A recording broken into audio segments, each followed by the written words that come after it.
Good morning, ladies and gentlemen, and welcome to the Los Angeles City Council meeting for Friday, July 20th, 2007. We're in the John Ferraro Council Chambers, room 340 of City Hall, where we meet every Tuesday, Wednesday, and Friday of the week, except for the first Friday of the month in which we meet in our Van Nuys City Hall. I'm Council President Eric Garcetti, joined by my council colleagues, Richard Alarcon, Wendy Gruhl, Tom LaBonge, Jan Perry. I'd like to call our other council members down to join the meeting as soon as possible. Councilmember Cardenas, Councilmember Hahn, Councilmember Huizar, Councilmember Reyes, Councilmember Smith, Councilmember Weiss, and Councilmember Wesson. If you will please join us as soon as possible. Councilmembers Parks, Rosendahl, and Zine are excused today on city and personal business. As soon as we have 10 members, that will constitute 2/3 of our body, or a quorum, and we can officially begin the business of the meeting. Each Friday, we do have a series of presentations, though, that we have to celebrate folks in the community and members of our city family. So while we are awaiting our quorum, I'd like to this time recognize our Assistant President Pro Tem and Council Member for the 9th Council District, Jan Perry. Thank you very much, Mr. President. I'd like to ask all of the LAPD officers who are here on this item to join me, and if they would like to bring their family members up, that's okay too. Whatever works.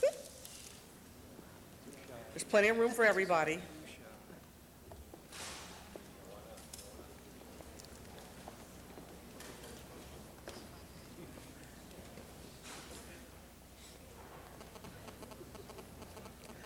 Thank you very much. And I am really proud to stand here with these fine individuals behind me, some of whom are from Newton Division and some from the Narcotics Abatement Unit.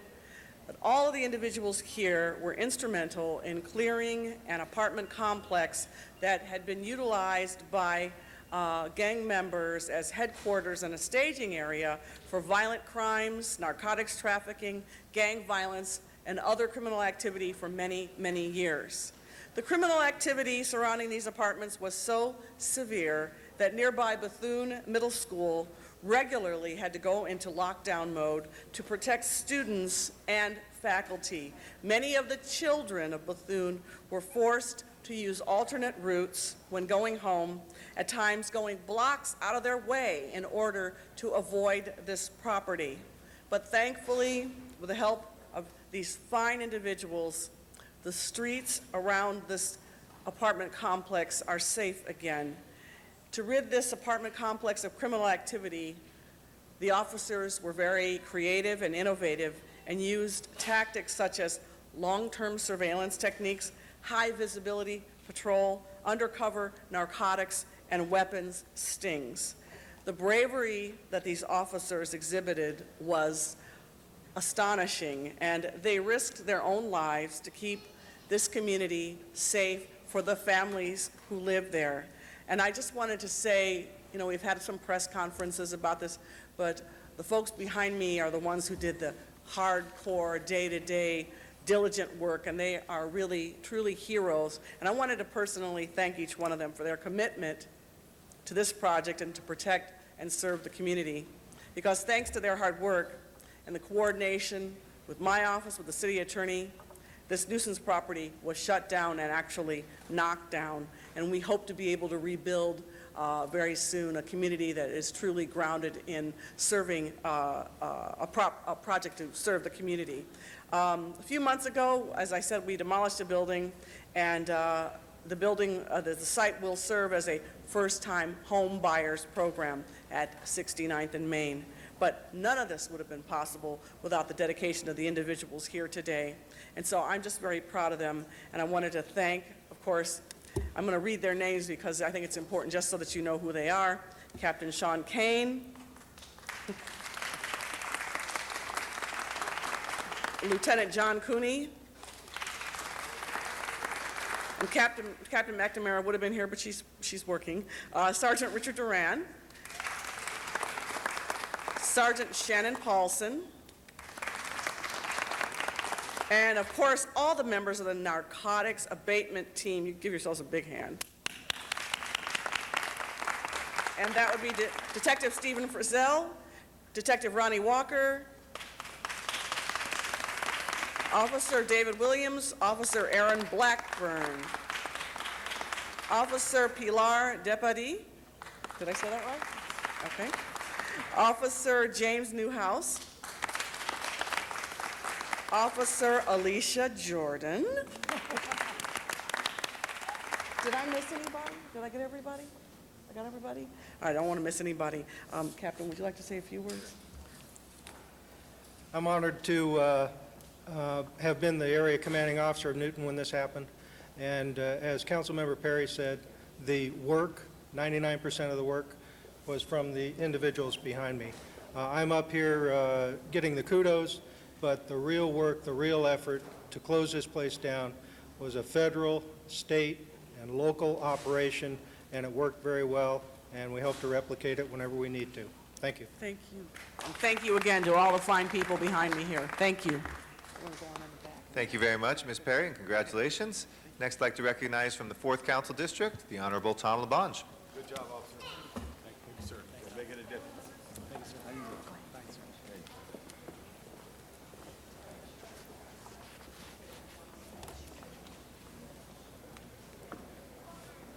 Good morning, Mr. President, members of the council. I have with me George Gonzalez, the great city forester, and I think it's so important today that we honor him and his team that's out doing work right now in this city, because we celebrated Arbor Day. Arbor Day is a very special day where we get together and we reflect on the importance of recognizing trees and what they mean to our city in fighting pollution, conserving energy, and providing habitat for wildlife.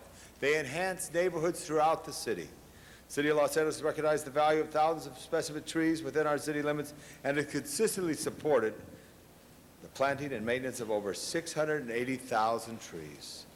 The Urban Forestry Division of the Bureau of Street Services, the Forestry Division of the Department of Recreation and Parks, and the Department of Water and Power and their specialized tree crews through the maintenance of the city's urban forest have been instrumental in the city's 21st century and 21st consecutive recognition as Tree City USA by the National Arbor Day Foundation. It's an honor for me as a council member of this city in the 4th District, on behalf of the mayor of the city council and the city council, as well as our city controller and city attorney, to salute our city forester and all involved with Arbor Day.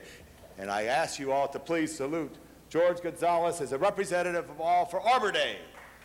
Good job, yeah.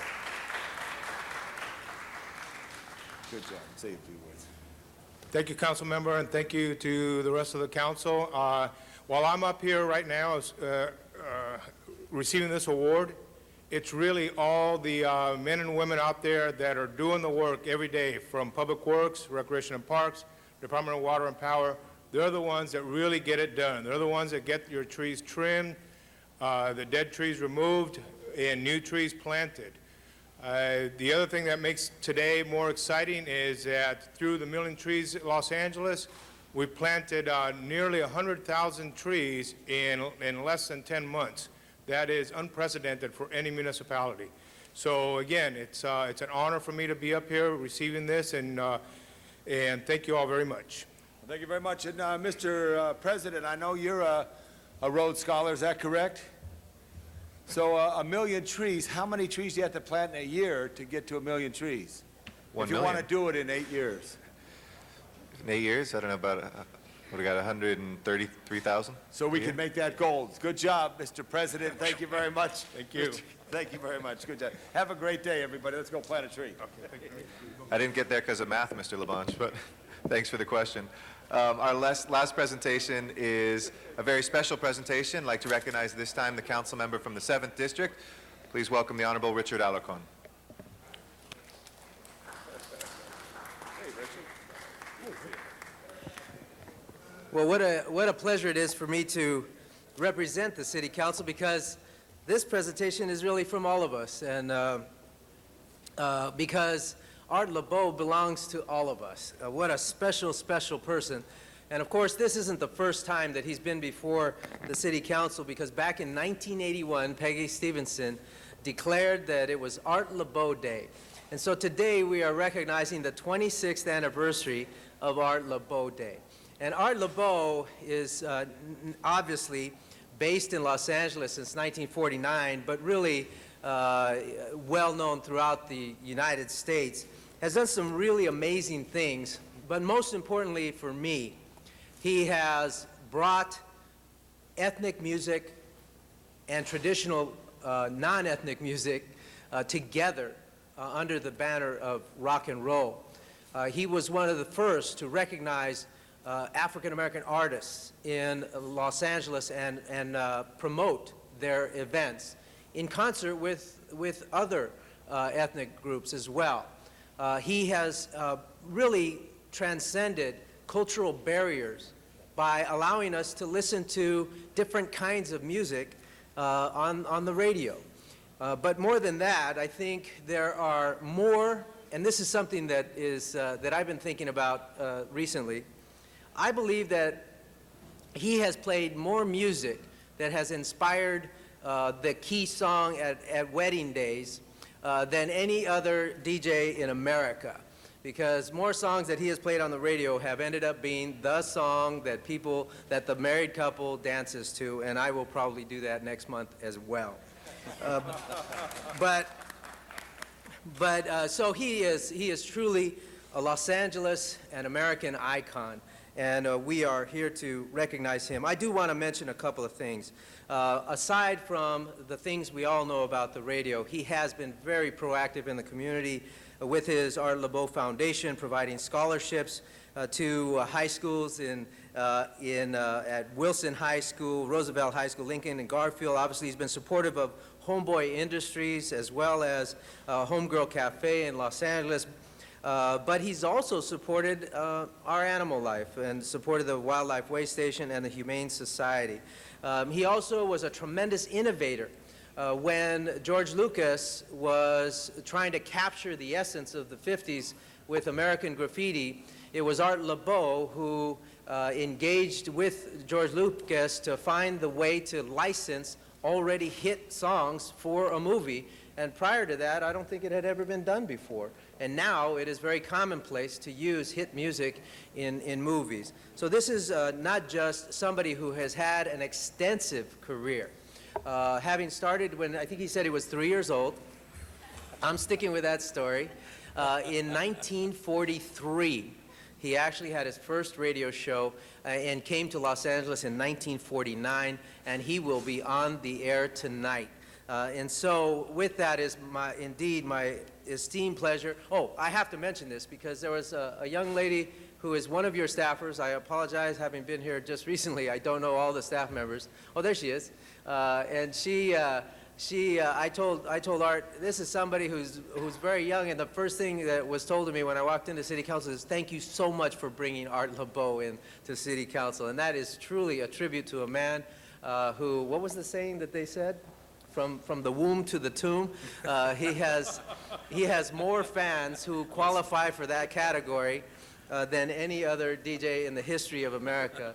It's my pleasure to introduce and to present on behalf of the City Council this re-recognition of Art LeBeau Day, which was a few days ago, on behalf of all the people of Los Angeles who truly have recognized and appreciate the fact that you have put the culture of LA on the map for the United States in so many ways, and we greatly appreciate that you have stayed with Los Angeles and really have upgraded our opportunity to know more and more about music and bringing communities together through music. And so with that, I'll present this resolution on behalf of the entire City Council for the 26th anniversary of the Art LeBeau Day in Los Angeles. And while you're taking a photograph, I'd like to call on two council members to add their good wishes as well, starting with Councilmember Cardenas, and then Mr. Labange would like to add their good wishes. Good morning, Art LeBeau. Good morning. I just want to tell you that I know you. You don't know me. But then again, I'm saying what tens of millions of people can say about Art Laboe. I know Art Laboe.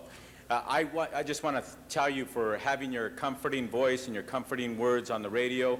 One of the things that I noticed about you, now that I'm an adult and I can actually think about what I'm hearing and analyze it instead of just listening and saying, that's cool, is that you don't judge people. You've been very non-judgmental about the people who call into your show. People call in and they'll tell you stories and you don't cut them off and you let them tell it like it is. Some people are calling in and there's some very difficult things that they're going through and you let them express themselves and then you'll play a song for them as they request.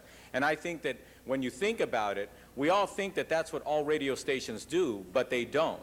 And your radio station's been doing that for decades. And it's a very comforting thing to know that the airwaves have you on there and that you are bringing the kind of style, and I mean style in many senses of the word. You're bringing the kind of style that's classy. You're bringing the kind of style that is actually, to me, Americana. It's something that is really beautiful about this country, that people can express themselves, people can tell you how they feel or what have you, and they not be judged, and that they're allowed to be themselves. I'm very jealous that my colleague has the honor of bringing this proclamation and this recognition to you, but I'm very proud of Councilman Richard Alarcon for stepping forward and saying, you know what, let's present Art Laboe with this proclamation. Let's thank him. So thank you, Richard, for doing this. I think you're an icon in the city of Los Angeles, and you're a comforting voice, and you mean a lot to many of us. And in addition to that, I'd just like to say you're absolutely right, Richard. The kind of music that Art Laboe has been putting on the radio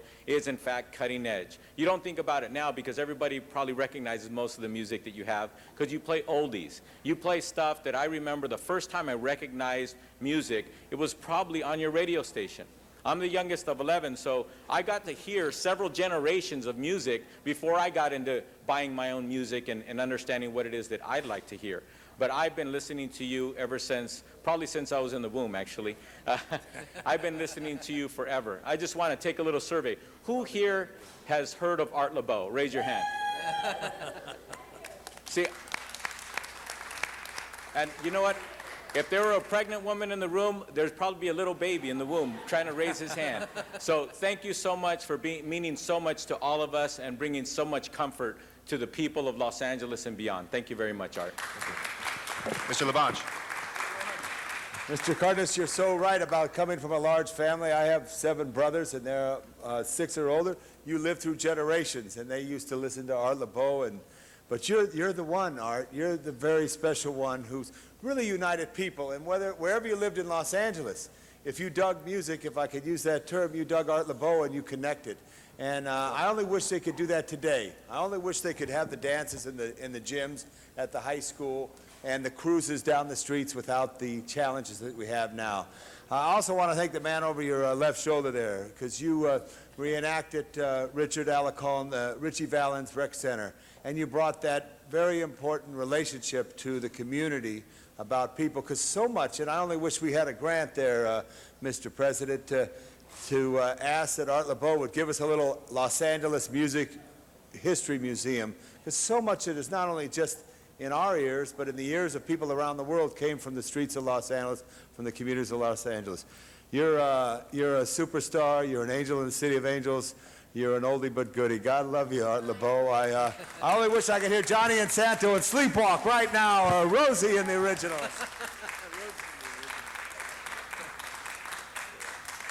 And Mr. Wesson. Thank you, Mr. President and members. I wish Mr. Cardenas was still here. I think he stepped out for a minute because I want to take issue with something that Mr. Cardenas said when he said that the music that you play is oldies. That's not true, because it's the one station, the one DJ that I can listen to, and I can say all of the words to all of the songs, and I refuse to state that they're oldies. It is seasoned music. It is an honor to, and like Mr. Cardenas, I feel as though I know you. I feel as though that my wife and I know you. She listens to you on a regular basis. In fact, I probably owe you money because she cleans when she listens to, and if I just stay out of her way, I get a spotless house. But thank you for all of the years, and thank you for music that is happy and sad and real and makes sense, and you don't have to say, what did he say? And thank you for being a guy that plays music that I can sing, realizing that I am 39 years old and holding. I will be 39 and holding forever, just like you. It is a pleasure. Plus, we're the same height. Richard shouldn't be honoring you. I should be honoring you. Welcome, Art LeBeau. Please, Mr. LeBeau.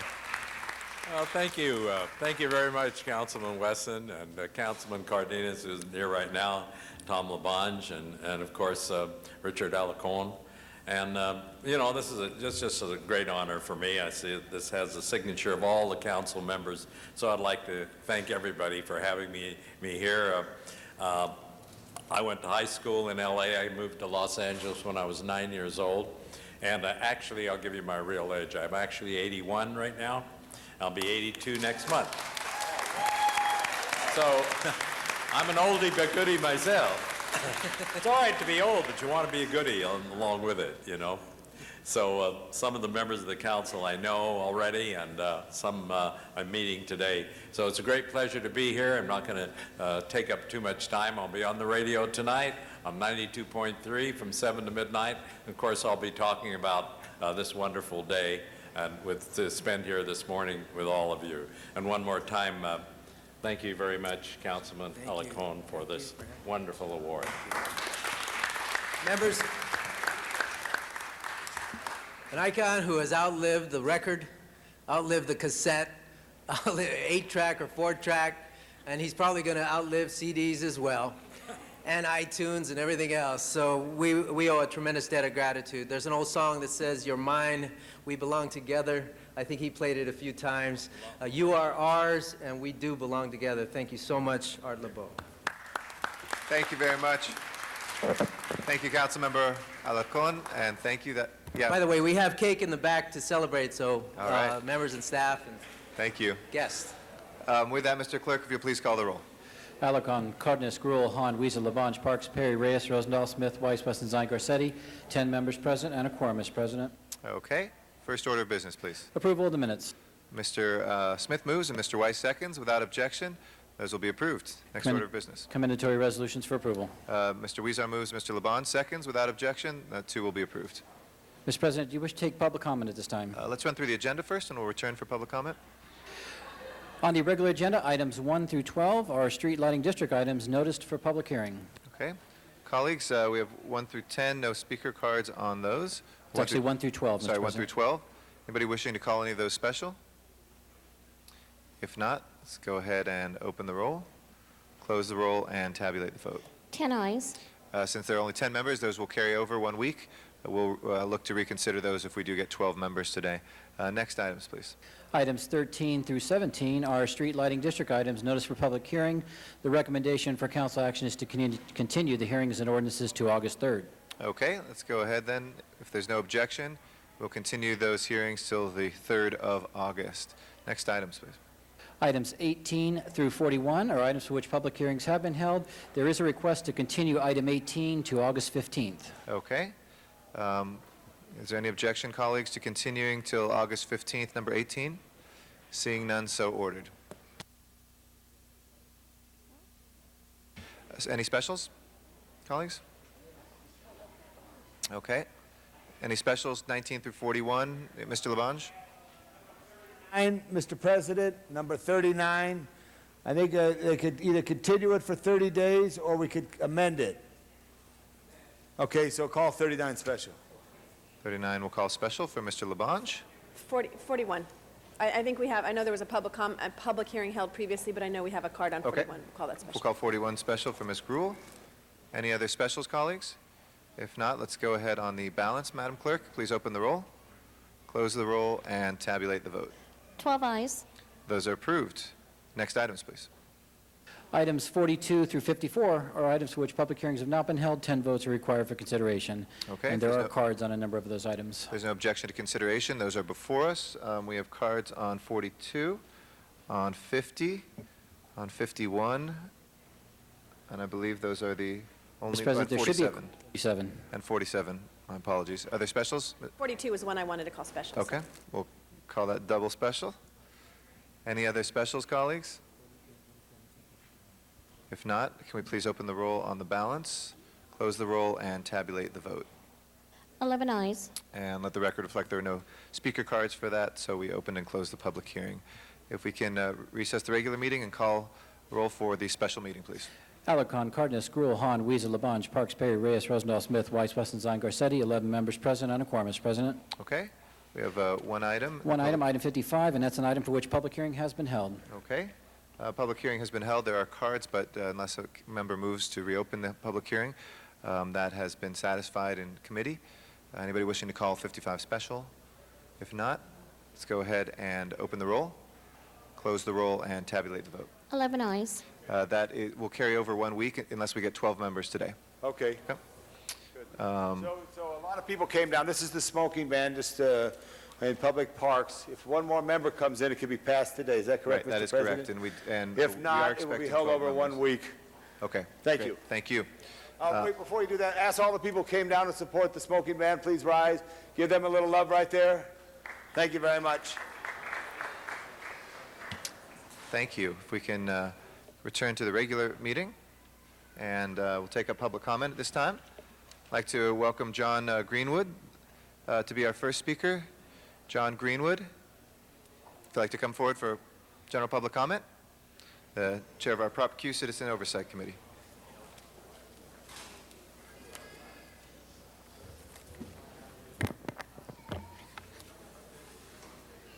Mr. President, members of the council, thank you. We just came here to give you an update. We're appearing before the Public Safety Committee on Monday and wanted to give you a little update on this. We're really reflecting and updating the concerns in our May 16th letter that we sent to the mayor and to all of you. Our job, as you know, is to make sure that Prop Q comes in on time and on budget, and the good news is that we have every indication that's going to happen. All of our projects are scheduled to be completed 6 months or more before the deadline, and we actually have some extra money, and that's a couple of the items that we want to talk about here. I'm going to let Mr. Tuttle start off with these items, and then I'll finish up. Thank you, Madam Chair. It's good to see you and members of the council. As Chairman John Greenwood indicated, I'm Rick Tuttle. I'm also a member of the Proposition Q Oversight Committee, which is your police and fire safety bonds. I join with John Greenwood in having the view that the project seemed to be going well, but we do have some concern. And at the moment, you're having letters distributed to you from us, a letter of May 16th and another one of April 16th, which will be going around. And I want to call to your attention the following concerns. Number one, that in the last 6 months of this project, which is scheduled for March of 2002 through March of 2009, in other words, we have about 1.5 years to go, we've had several changes in the leadership. We have a new project manager. We now have a new city administrative officer. We even have a new liaison from our committee, the Citizens Oversight Committee, to the project. And we wanted to urge council members individually, the mayor's office, to keep an eye on this. This project is it's really quite successful. But to use a track and field metaphor, we want to run through the tape. We want to finish strong, on time, on budget. Second is, for a while we had noticed a drop-off, back when this letter was drafted, we had noticed a drop-off in the attendance of some of the principals for the Administrative Oversight Committee. I'm pleased to say that problem seems to have in some substantial part gone away. The CLA has been very good in his attendance. The new CAO is in full attendance. This has all happened in the last, and we're getting a stronger showing. The acting fire chief, I continue, as some of you may remember from the last time we appeared here, I continue to be disturbed by the lack of the presence of the person of the chief of police. I'm also concerned that we're now getting not just Chief Papa, but from meeting to meeting, we're getting a rotation of staff people. And we need consistent presence at the senior level from the Los Angeles Police Department on this project. Point 3, and perhaps pertinent to what I just mentioned, is on January 17th, 2007, the Administrative Oversight Committee voted not to renovate the Northeast Valley Station. Ladies and gentlemen, that has the effect of narrowing your decision options, because the Northeast Valley Station was not in the bond issue to build a new station. By deciding not to renovate that station, you then have the following two choices. Either let that station decay or commit to build a new station. Now, the plan is, and this is hopeful, that we could come out with a surplus. The problem is if the surplus, this is actually good news, is $20 or $25 million, with the AOC reviewing it, set it aside to build a new station, but if the new station costs, say, $50 million, where's that last $25 million going to come from? And the answer is it might have to come from the general fund. This is a decision which, in our judgment, should be referred from the Administrative Oversight Committee to this council and to the mayor. This requires citywide review to either go forward with it with eyes wide open, to do other new projects, or to return the money to the taxpayers. Thank you. Two other items quickly. The Prop Q provides functions now in these new stations for what are called passive security cameras. Down at the harbor, and I happen to be in favor of this, there are now 75 of these passive security cameras. There's another 20 or 25 at MacArthur Park. It is our impression, based on the report we had at our last meeting and the meeting before that the council as a whole is not aware of this capability.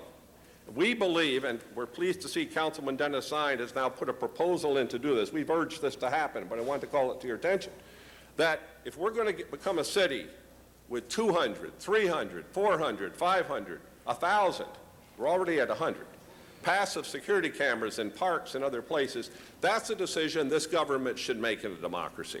It should be made not by individual council offices, piece by piece, or made by the executive office, or made by the project. This is something in a democracy that requires a comprehensive look. We're pleased that Mr. Zine has put this proposal in. Thank you, We've Mr. been urging Tuttle. it. And lastly, we and if I remain can ask you concerned by the snail's pace. To wrap up, we try to be as fair as possible. That's why we have the 2-minute timer, and I don't want to be seen as... Bless your heart. May I take 10 seconds to finish? Sure, absolutely. Go ahead. Thank you, sir. And that is, we're concerned with the snail's pace of negotiations on the police academy. We can do better than this. Let's get those negotiations settled so that we either can go forward, as I hope we will, with police academy renovations, that's our campus, or reallocate the money for the reservations. Mr. Chairman, I appreciate your courtesy. Thank you, Controller Tuttle. I know you appreciate fairness as well, so try to dish it out as fair as possible. Mr. Labange? Dish it out fair as possible, but let's agendize this and have these gentlemen sit here at this table so Absolutely. we can have great in the future. I think with Mr. Tuttle, Mr. Greenwood, with their both history in this and their time that they spend, they deserve to be at that center table. We'll be at police committee, as a preview, on Monday at 10. Great. We look forward Thank to it, you. and I think we do have some good news on the academy. So that has moved forward, and we look forward to talking to you about that, and we thank you very much. We'll work to agendize that formally here in council. Our next public speaker is out in Van Nuys, Sharon Brewer. Good morning. You did it again. Warning, please. I had to rush. Encino Neighborhood Council, Sharon Brewer, Encino Neighborhood Council, June 28, 2007 Election Challenge Update. Fact, today I finally received a response from Human Relations Commission regarding receiving my 5 challenges. This response was after me sending another email today. Fact, had to send another email to Jonathan Martinez, Senior Project Coordinator for Dunn, requesting the original email sent to the ENC regarding Dunn approving the 2007 election procedures and a missing page in an election template. First email sent July 12, 2007. Fact, still no response from a June 28, 2007 email from Carol Baker Thorpe, Dunn General Manager, telling Arturo Pena, please see below and draft a reply. I'm about to lose patience with her. Thanks, CBT. I'm the her, and the response was to say why Dunn let the Encino June 28, 2000 election go forward. fact Encino still has not physically posted results from the June 28th election, or that 9 challenges have been submitted regarding this election. I have a question. Does the Human Relations Commission get paid by Dunn to look at election challenges? Could there be a conflict of interest when challenges specifically question the actions of Dunn's staff, like Arturo Pena, Jonathan Martinez, Tom Soon, and Carol Baker Thorpe are involved? Hopefully I can get a response to that. Since you're not doing public comment on item number 55 about the smoking in parks, what I would suggest is not having smoking at all at the parks, because to have a designated area, you're going to have to tell the people where it is. It's going to be harder to enforce. And the smoking, the cigarette butts are considered littering. In fact, when I came in today, there was a cigarette butt on the steps of the coming in here. So I think going and having no smoking at the parks, if they want to smoke, let them go to the cars, would be much easier to enforce and much better for the public as a whole. Thank you. Thank you very much, Ms. Brewer. Our next speaker is Walter Bechtel here in council chambers, and Arnold Sachs will be after that.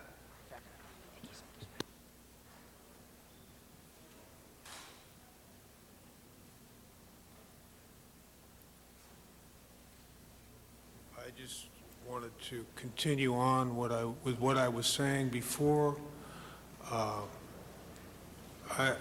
I'm also related to John Greenleaf Whittier. Your city, Whittier, is named after one of my great uncles.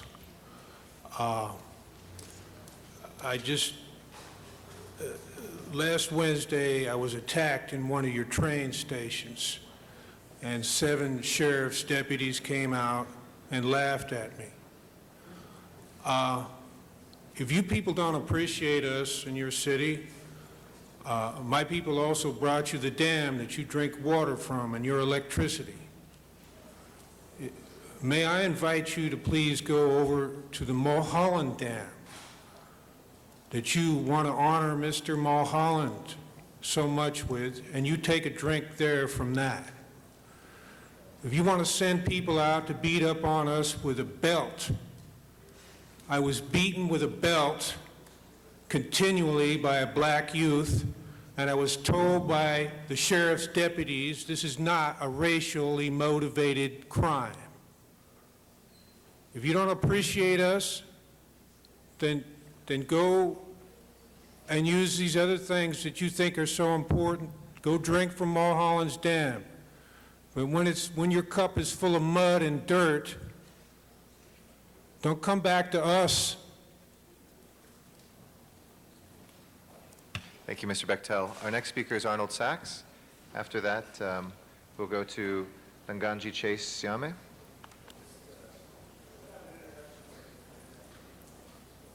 Please go ahead, Mr. Sachs. Good morning, council members. Thank you very much. I was again going to talk about the MTA, but yesterday I was reading the LA Times, yesterday's newspaper, and an article on page A9 caught my attention. This little article here, if you can't see it, you really have to look close, proclaims the death of 10 Americans in Iraq during the last couple of days. The LA Times has shrunk the war down to less space than this ad on Macy's for a woman's dress. There's something wrong with this kind of logic. And you people here in the horseshoe are part of the logic behind this. You need to wake up to the reality. When you can get a bigger ad, you can see the size, for a woman's dress at Macy's than you can get for 10 Americans who are killed in Iraq, there's definitely something wrong. So I'll hold this up just one more till my time is up. Thank you very much. Thank you, Mr. Sachs. If you don't have any more words to add, I'd like to recognize Mr. Labange to make an introduction in the meantime. Thank you very much. There are very special people from Councilman Bernard Parks' district is here, from 97th and Main, the Heritage College Ready Academy High School. Please stand, be recognized by the City Council. They have a 98% attendance rate. This is summer break, and they're here to learn about the city government, and their principal, Doc Irving, is here. Give him a big hand as he leads the way there. And make sure you visit the Tom Bradley Tower up on top and tell everybody the history of this great city and that great mayor. Welcome to Los Angeles City Council. Thank you. Thank you very much, Mr. Labange, and thank you all for joining us here for this meeting. It's great to have you here. Our last public speaker is Lenganji Chase Siame. Excuse me if I butchered any of that. I hope that's the right pronunciation.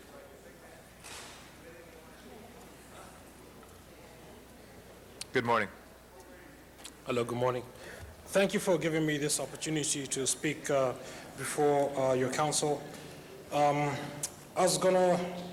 was hoping to speak longer, but I only have about 2 minutes, I guess, so I'll try to make it short. I was precluded from graduating with a bachelor's degree in 1996 because of certain known entities who have intensified their efforts today at destabilizing the general well-being of my life here in the United States of America. The reason that I've come before the council is because of issues pertaining to the WorkSource facilities on 9th and Olive Street. Now, I started using these facilities in December, and I was basically using the facilities for job search related activities, as well as a case which I'm working on called the 15 Years of Foul Play, which is currently at the district courts here in Los Angeles.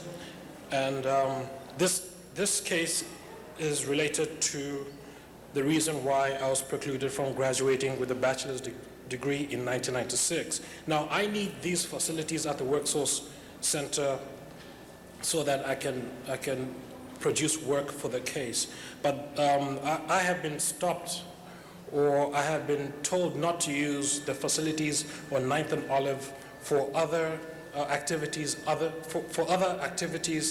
not related to job search, which is the reason why I guess the WorkSource facilities have been established there. Now, I've been brought in this situation, and I don't know what I'm going to do. I have no money. I live in Section 8 housing in downtown LA, and I am not sure exactly where to turn to or where to get help.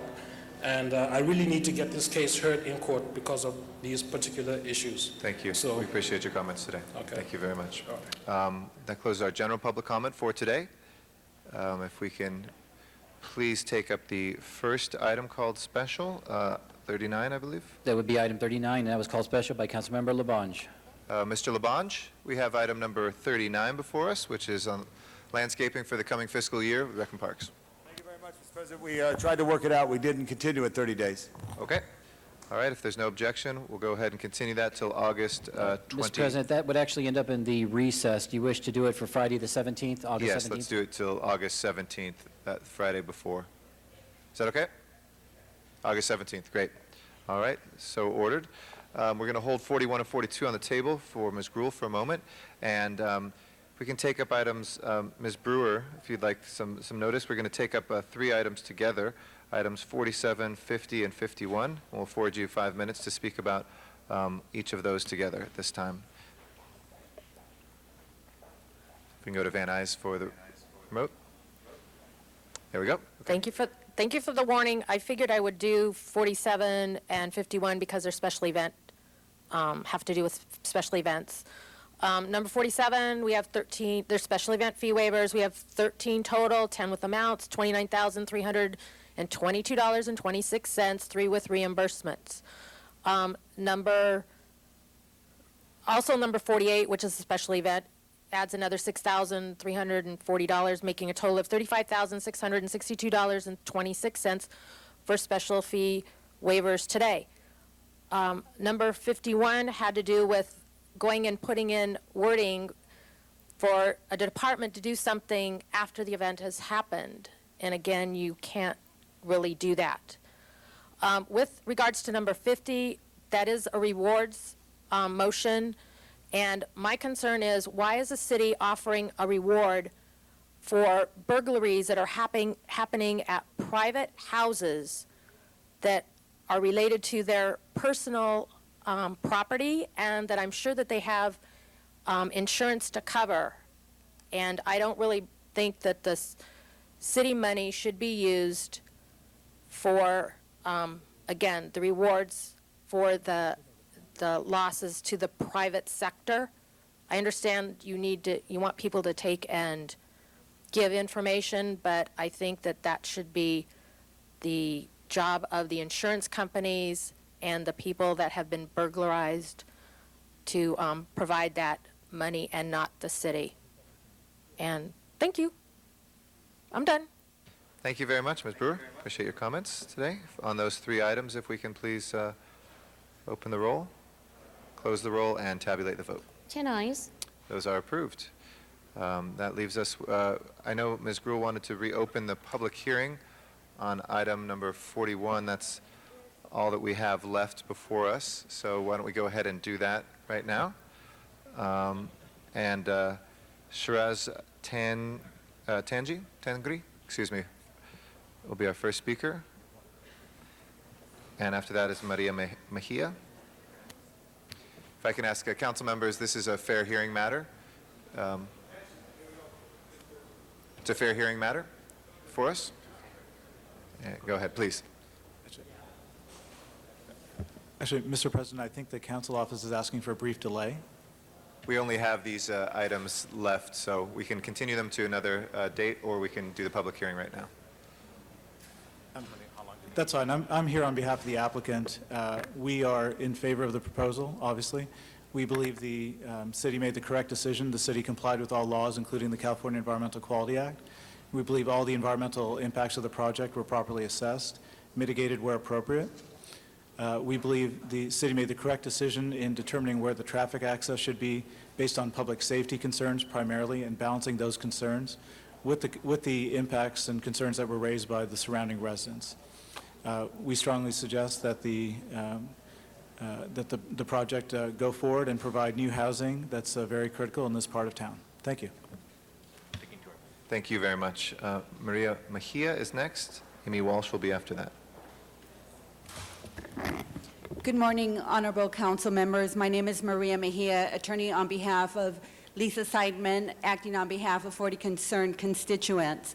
This case is about a condominium project being rushed through, and it is inappropriately being permitted to proceed as an apartment while the conditions and approval for the condominium is going through.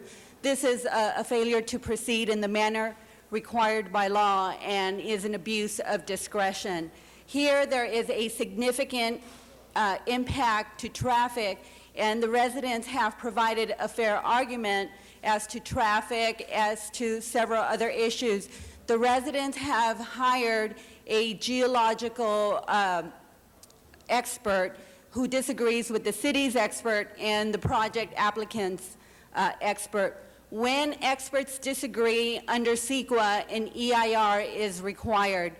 The residents have submitted numerous photographs, diagrams, and letters depicting and substantiating the significant adverse impacts.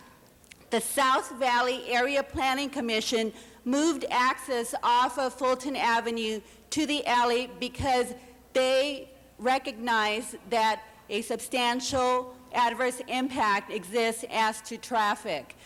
Based on these issues and the other letters and fair arguments provided in the letters submitted to the city at various levels, which constitute the record along with other materials pursuant to the statutory section, an EIR is required and project approval should be set aside.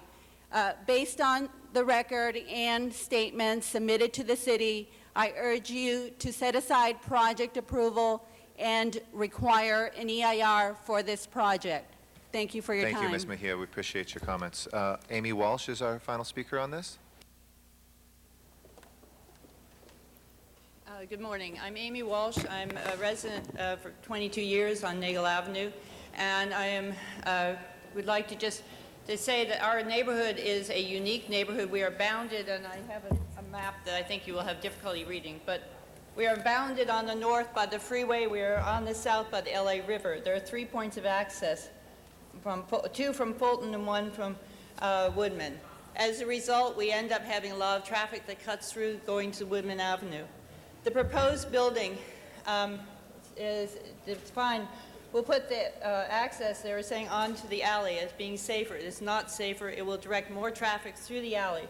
It's also has a right, as you can see, it goes from Fulton over to, and then makes a right-hand turn, left-hand turn, and that's a very dangerous intersection. The alley is substantial, below the quality it should be. It's not 20 feet in every place. The members of the South Valley Planning Commission went and inspected it, and on that basis they said that the traffic should be through Fulton. Also, the declaration that there is no impact in terms of aesthetics is totally faulty. This is a diagram drawn to scale showing a proposed 47-foot high building above the 16-foot high single-family one-story houses. This a community, as now the apartments that are on that street were built at the same time as a community. It's an integrated community meant to give the same opportunities to people in apartments as in the single-family homes. This will dramatically impact our neighborhood in terms of light, 18-foot high windows overlooking our neighborhood. The houses are only 16-foot high. So we object to this in terms of safety for our neighborhood, where people walk on a street that has no sidewalks, has traffic parked. Thank you very much. That concludes the speakers. Mr. Reyes, Mr. Reyes, your best. Thank you very much. Ms. Gruhl, anything further? Thank you. And I just want to, Mr. Reyes, if you wanted to say something real quickly. Just really fast, we looked at this case. We took, as we always do, advice from the council office. At that time, they essentially postulated where we need to make a decision based on professional advice given by our staff. We had a very long discussion on this. We talked about all the sight lines, the danger zones, how the vehicles approach the facility, and the decision was made based on very real safety issues, and that's the recommendation that was offered in Plum, and that's the recommendation I'd like to offer to the council and ask for your support. Thank you very much, Mr. Reyes. And this was a difficult case because it's about safety. If I had my druthers, I would want it to go on the Fulton side, and we asked the department on several occasions to come back to us on the various options that we had in a public safety issue. Both DOT and Bureau of Engineering argued throughout this case that the Fulton access created traffic hazards, which the alley does not. So I recognize the concerns of the community, and I wanted to have the public comment period so they could express that today. So it's with reservation, I think, that I have to suggest that we adopt the Plum report before us today. Thank you very much. If there are no further speakers, prepared to vote, please open the roll, close the roll, tabulate the vote. 11 ayes. Motion passes. Next item of business. Item 42 was called special by Councilmember Gruhl. Ms. Gruhl says go ahead. Open the roll.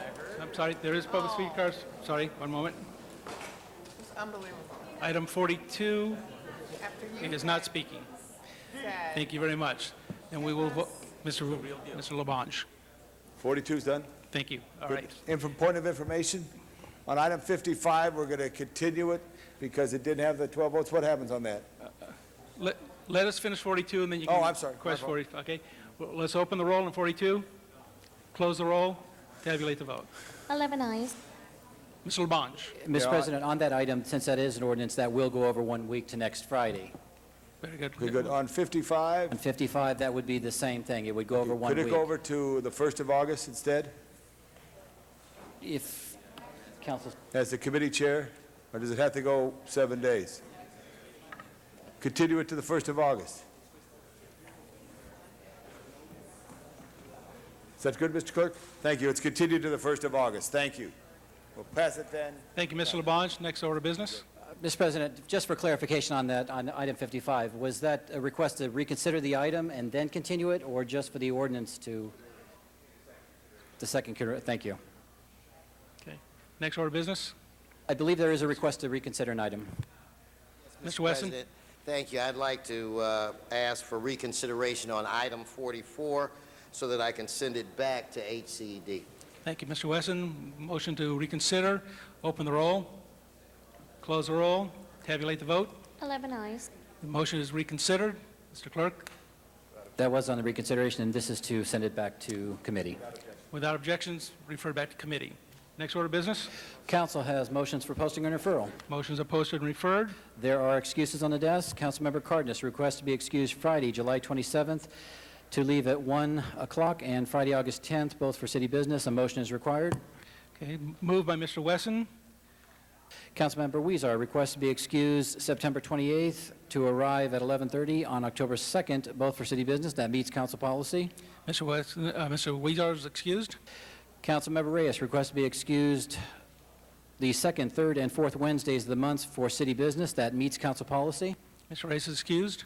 Councilmember Zine requests to be excused August 1st to leave at noon for personal business and for the meetings of September 11th and 12th for city business. A motion is required for the August 1st excuse. Moved by Ms. Hahn.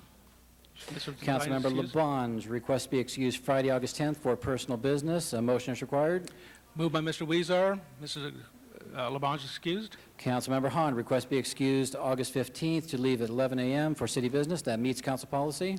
Ms. Hahn is excused. And Councilmember Gruhl requests to be excused to leave at 11:30 on October 30th for city business. That also meets council policy. Ms. Gruhl is excused. That clears the desk, Mr. President. Members, are there any announcements? Remembering our new policy on announcements, please. The new policy is it's supposed to be dealing with procedural issues, not community activities. If you want to do community activities, you have to do them on Channel 35 in the back. What's our new policy? Did you already forget that? Yeah.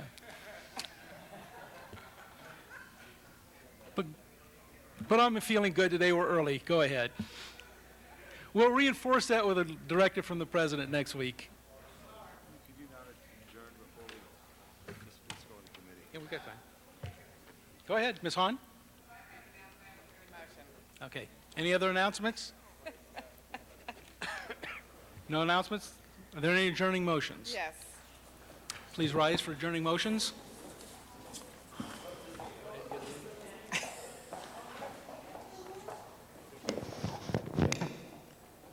Thank you, Mr. President. I have two today.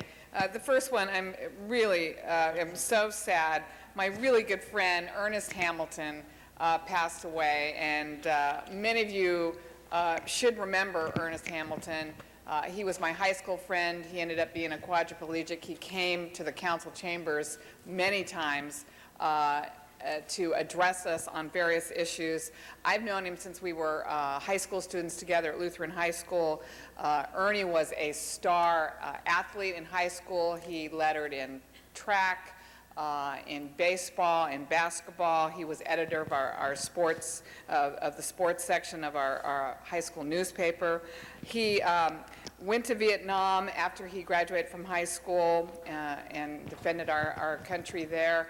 He was in the Air Force. In 1978 is when, unfortunately, he was critically injured in a car accident in Georgia. He was driving, and that's what left him a quadriplegic. But Ernie never gave up. I mean, his spirit, he had an indomitable spirit. He really did. I think his injuries and, of course, just the situation of being a quadriplegic would have, caused a lot of people to give up and have a very bad attitude in life. But Ernie decided to use that and go on to try to help other people with disabilities.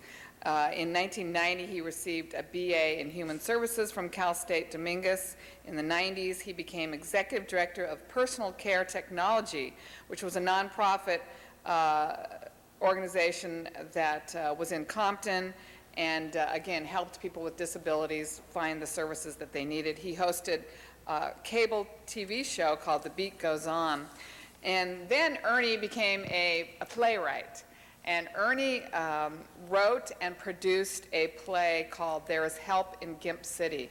And it was a play that explored the problems that people have who are disabled. He was a motivational speaker to schools, churches. He conducted seminars for the disabled. And in 1993, Ernie was appointed to the LA County Commission on Disabilities. He was also appointed by Councilmember Herb Wesson when he was Speaker of the House Emeritus to serve on the California Governor's Commission on Employment for People with Disabilities. And just recently, our mayor nominated him, and then I don't know if you remember, but we actually confirmed him, and he was not here that day because he was in the hospital. But we confirmed him to serve on the City Commission of the Department of Disability. He slipped into a coma last week and never came out of it. He's survived by his daughter Stacy, his son-in-laws James, his grandchildren Jay Lee, Jeremiah, Jordan, and his wife Lorraine. And his services are scheduled for this Tuesday at Angeles Memorial Chapel. Ernie was really, I will say, a dear friend of my brother and mine. We kept in touch since high school. He really lived a life that was productive and was useful and was helpful. And I think what Ernie did will really live on forever in terms of bringing awareness to people who have disabilities and the services that are sometimes not available to that part of our population. So I really want us to remember Ernie today. Thank you, Ms. Hahn. Mr. Wesson? Can't think of much to add, Janice. That was lovely, and I don't think you missed much. But I do want to say that he was a personal friend of mine as well, and I met him in 1992 when I had just become the chief of staff for Supervisor Yvonne Burke, and that's when we did appoint him to this commission on the county. And I didn't know when I suggested to her that we appoint him that he and I were going to develop this friendship to the point where he felt so comfortable. I can't remember if he ever actually scheduled a meeting with me. He would just verify I was there, and he would come, and it was an honor for me to appoint him when I served as speaker for a brief time. But the one thing that I will remember most about him is that nothing would stop him. Wasn't his disability. He fought to the very end. He was so committed to Los Angeles and Los Angeles County that the first time, several months ago when he was ill, his daughter flew in from Hawaii and offered, and I mean really offered, come on, go to Hawaii and live there. I know I personally recommended, I believe Janice and I know members in your staff did as well, but no, he still had work to do here in LA County, and he wanted to stay to try to complete his work. So he's a good friend, a good man, and an example to all that regardless of your physical abilities or lack thereof, that one could live a full and rewarding life. I'd like to be added on the adjourning motion, and he was a good friend, and he will be missed. Thank you, Mr. Wesson. He will be. Thank you, Ms. Hahn. Thank you. And I think Ed said all members on that one.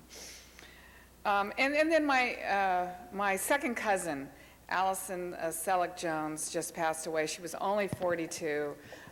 She passed away of a brain tumor. She has an 8-year-old son, and it's really sad. Allison's grandfather was my dad's older brother, John Hahn, and she lived in Fairfax, Virginia, with her husband Keith and her 8-year-old son Spencer. She's survived by her husband, her son, her mother, Dr. Arla Beth Hahn, my cousin, and father, Dr. George Selleck, her 2 brothers, Peter and John, and her grandmother, my Aunt Arlie Hahn. So it's really a tragedy. She was a wonderful, wonderful woman. She's, I think, known that she'd had this condition for a while, but I think everyone was certainly hoping and praying for the best. But she passed away, and I'd like us to adjourn in her memory today. Thank you, Ms. Hahn. Any other adjourning motions? Mr. Elkhorn, you have an announcement to make? I just want to remind all the Art Laboe fans that Art will be on Hot 92 Jam tonight at 7 o'clock, and I want everybody who leans like a cholo to to call and give a shout out to Art LeBeau and congratulate him on Art LeBeau Day. Thank you, Mr. Alcott. No further motions. Clerk, please call the roll. Meeting's adjourned. The council next be in session 10 a.m. Tuesday, July 24th. Thank you. Have a nice weekend.